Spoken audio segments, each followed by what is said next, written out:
Bien, continuamos con el tema de la doctrina del arrepentimiento de obras muertas. En esta semana estaremos viendo la segunda parte. Esta doctrina está fundamentada en el libro de Hebreos, capítulo 6, versículos 1 y 2.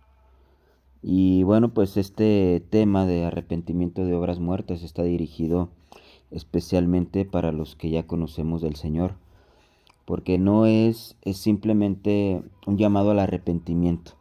Específicamente se habla del arrepentimiento de obras muertas.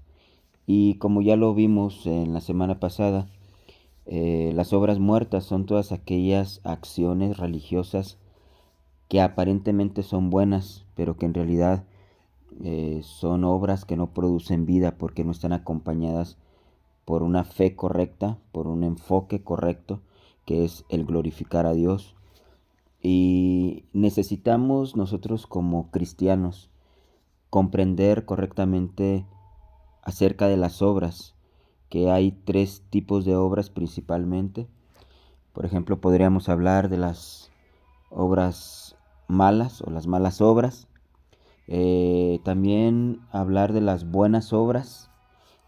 Y en este caso que estamos tratando, pues son las obras muertas. Las obras muertas son aquellas obras que aparentemente son buenas, pero que no producen vida, porque no hay amor, un amor genuino, verdadero, de un amor que ama a Dios sobre todas las cosas, que busca el glorificar a Dios, y un amor que ama a su prójimo como a sí mismo. Las obras muertas es como ese fariseo que estaba orando consigo mismo de pie y criticando al publicano y juzgándolo, diciendo que era un pecador. Y le daba gracias a Dios porque no era un pecador como ese publicano, porque él hacía un montón de cosas, diezmaba, ayunaba, oraba. Entonces, esas son las obras muertas, cuando uno busca delante de Dios una autojustificación o sentirnos merecedores de la misericordia de Dios, de la justicia de Dios, de la justificación, de la salvación por mérito propio.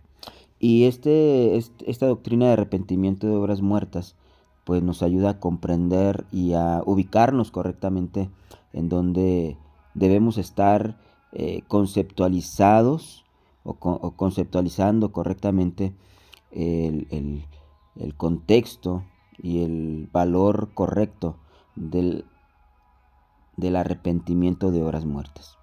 Y bueno, pues el arrepentimiento en un sentido general tiene que ver con un cambio de mentalidad, con un cambio de pensamiento, con un deshacer la estructura mental con la cual el mundo logró conformarnos a su imagen, y deshacer todos esos valores torcidos o antivalores para empezar a adoptar y abrazar los valores verdaderos, los valores bíblicos, pero con el sentido espiritual correcto. Estaremos viendo el día de hoy este versículo de 1 Corintios 14:11, con el subtema El valor de las palabras. Dice el verso: pero si yo ignoro el valor de las palabras, seré como extranjero para el que habla, y el que habla será como extranjero para mí. Para poder yo tener una comunicación con otra persona, necesitamos tener el mismo lenguaje o usar un lenguaje que comprendamos los dos. Y Dios tiene su propio lenguaje. El lenguaje de Dios no es el lenguaje del mundo. Por eso muchas veces no comprendemos las escrituras, no comprendemos la voz de Dios, no logramos identificar y oír la voz de Dios porque estamos completamente embotados, o los valores de las palabras, de los conceptos, están completamente distorsionados y alejados del valor correcto de las palabras que el Señor da. Génesis 11:9 dice: por esto fue llamado el nombre de ella Babel, porque allí confundió Jehová el lenguaje de toda la tierra, y desde allí los esparció sobre la faz de toda la tierra. Hemos escuchado acerca de Babilonia, Babilonia, más que un lugar geográfico, es un sistema de corrupción, es un sistema de confusión. Este versículo es un juicio de Dios que dio desde aquel tiempo, cuando el ser humano quiso levantar una torre para buscar su propia gloria y no darle la gloria a Dios, pues eh, dice que confundió las palabras, el lenguaje, y los esparció por toda la tierra.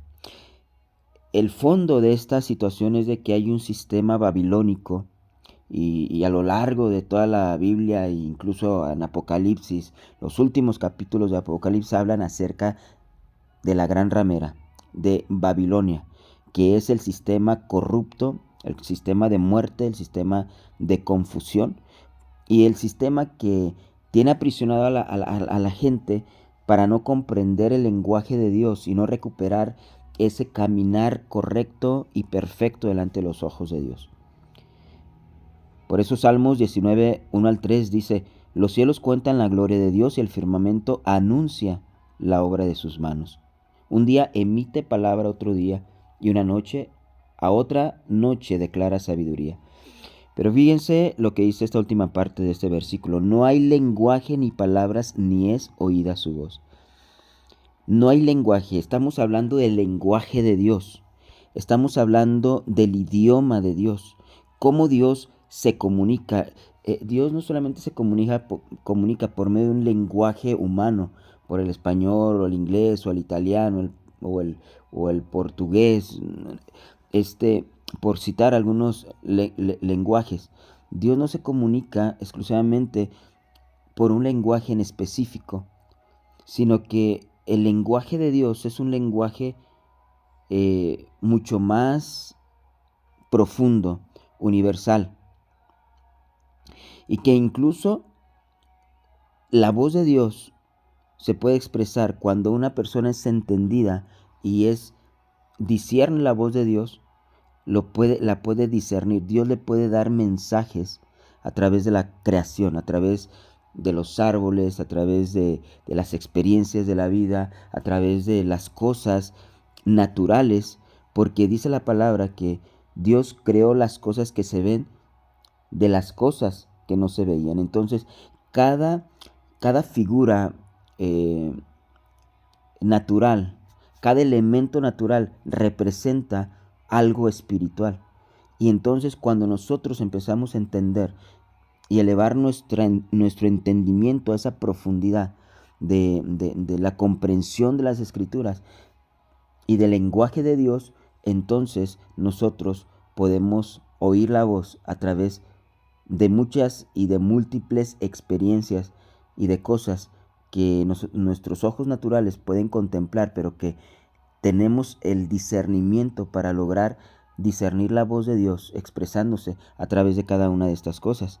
Por eso en el libro de Juan 8:43 el Señor dijo: ¿por qué no entendéis mi lenguaje?